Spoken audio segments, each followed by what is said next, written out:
네, 저희는 정치검찰 사건조작 특별대책단 단원들입니다.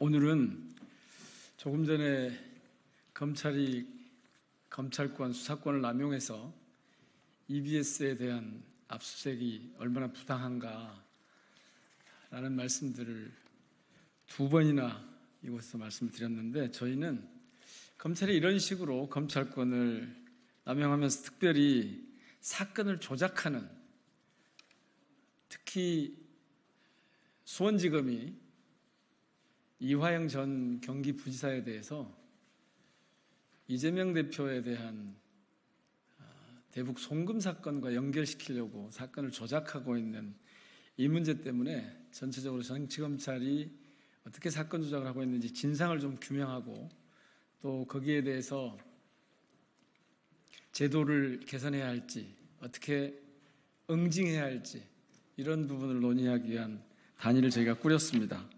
그게 정치검찰 사건 조작 대책단인데, 오늘은 자료를 제출하지 않고 계속 검찰이 허위의 사실을 가지고 마치 진실인 양 여론 호도하고 있어서 그 부분에 대한 문제 제기를 하고, 또 앞으로 저희들이 어떻게 활동해 나갈 것인지 말씀을 드리도록 그렇게 하겠습니다.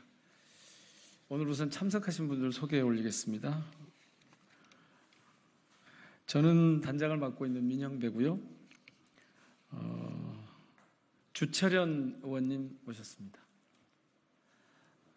진상조사팀장을 맡고 계십니다. 그리고 당선자분들이 함께 8분이 오셨습니다. 김기표 당선자님, 김문수 당선자님, 그리고 김현정 당선자님, 노정면 당선자님, 박균택 당선자님, 이건태 당선자님, 이성윤 당선자님, 한민수 당선자님. 예, 그러면 먼저 기자회견문을 낭독하고 밖에서 질의응답을 하도록 그렇게 하겠습니다. 예.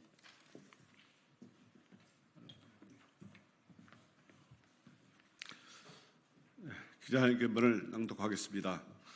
검찰은 사건 조작 은폐 의혹 시도를 멈추고 성실한 자료 제출로 진상 규명에 협조하라. 진실은 결코 가릴 수 없습니다. 검찰은 수원지검 사건 조작 의혹 은폐 시도를 즉각 중단해야 합니다. 진상 규명에 적극 협조할 것을 강력히 촉구합니다. 검찰은 이화영 전 경기부지사에 대한 불법 회유와 협박이 전혀 사실무근이라고 주장합니다. 지금껏 선택적으로 자료를 공개하면서 사건을 숨기기에 급급한 모습입니다. 이 전 지사는 검찰은 물론 검찰 출신 변호사에게서도 진술 조작을 제안받았다고 밝혔습니다. 수원지검 박상용 검사가 고등검사장 출신 변호사를 통해 회유를 시도했고 적겸 등 몇 차례 만남을 가졌다는 것입니다. 검찰은 이에 대하여 사실이 아니다라고 해명했습니다. 해당 변호사와 이전 부지사 접견은 2022년 11월 3일 이루어졌고 쌍방울 김성태 회장 입국 이전이라는 설명입니다.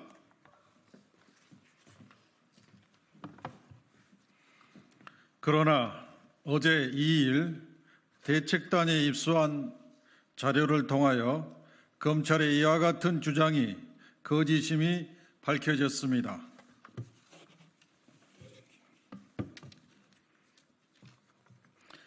대책단이 입수한 이 전 부지사 변호인 접견 기록에 따르면 조모 변호사는 2022년 11월 3일뿐만 아니라 2차례나 더 이 전 부지사와 만났습니다. 더욱이 접견 시점조차도 쌍방울 김성태 회장의 귀국 이전이 아닌 이후로 확인됐습니다. 조모 변호사는 이 전 부지사를 2023년 6월 19일 18분, 6월 29일에는 1시간이 넘는 시간 동안 접견했습니다. 이 전 부지사가 변호사로 선임하지도 않았음에도 조 변호사는 열흘 사이에 2번이나 스스로 이 전 부지사를 찾았습니다. 우리는 바로 이 시점에 이화영 전 부지사의 당시 경기도지사였던 이재명 대표에게 쌍방울 그룹 방북비용 대납 사실을 보고했다는 진술이 나온 점에 주목합니다. 더욱이 조 변호사는 쌍방울 김 회장의 법률 조력자입니다. 검찰에 묻습니다. 검찰은 왜 조모 변호사가 김성태 전 회장의 귀국 이후 2차례나 더 이 전 부지사와 만났다는 사실을 숨겼습니까? 또한 박상용 검사가 조모 변호사에게 이 전 부지사를 찾아가도록 한 것이 사실인지 밝혀야 합니다. 사실이라면 그것만으로 변호사법 제37조 위반에 해당하는 중대한 범죄를 검찰이 스스로 자행한 것입니다. 나아가 조모 변호사를 통해 이재명 대표에 관한 허위 진술을 회유했다면 박 검사는 형법 제155조에 따라 10년 이하 징역에 처해지는 모해 목적 증거 위조죄를 저지른 것입니다.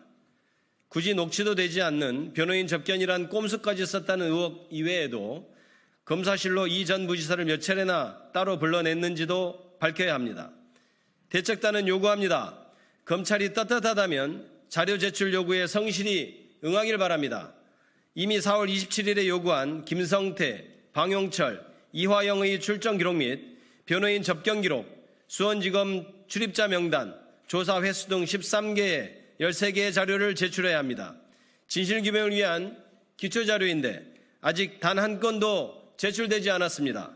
따로 생산할 필요 없는 검찰과 법무부 보유 자료입니다.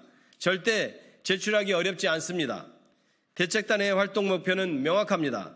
어떤 추정이나 주장이 아닌 오직 자료와 증거로 판단하겠습니다. 이를 기반으로 사건의 진실을 규명하고 책임을 묻겠습니다. 법무부와 검찰에 경고합니다. 끝까지 자료 제출을 거부하면서 진상규명을 방해한다면 좌시하지 않겠습니다. 대책단은 물론 더불어민주당 당 차원에서 특단의 조치를 취하겠습니다. 자료 확보를 위한 기관 방문은 물론 상임위 현안 보고 등 모든 방안을 강구하겠습니다. 제21대 국회 개원과 동시에 특검 도입도 검토할 것입니다. 만약 특검이 도입된다면 단호하게 사건 조작의 뿌리까지 파헤칠 것입니다. 수사 대상에 검찰의 진술 조작 의혹에 가담한 김성태 전 쌍방울 회장의 주가 조작 의혹은 물론 검찰과의 뒷거래 의혹까지 포함시키겠습니다. 다시 한번 강조합니다. 법무부와 검찰은 국회의 자료 제출 요구에 성실히 응해야 합니다. 주권자 국민의 뜻은 확실합니다. 제1야당 대표를 상대로 한 정치검찰의 사건 조작 의혹은 명명백백하게 밝혀져야 합니다. 감히 그 목소리를 거스르지 말아야 합니다. 우리 대책단이 앞장서겠습니다. 관심과 성원을 부탁드립니다. 감사합니다.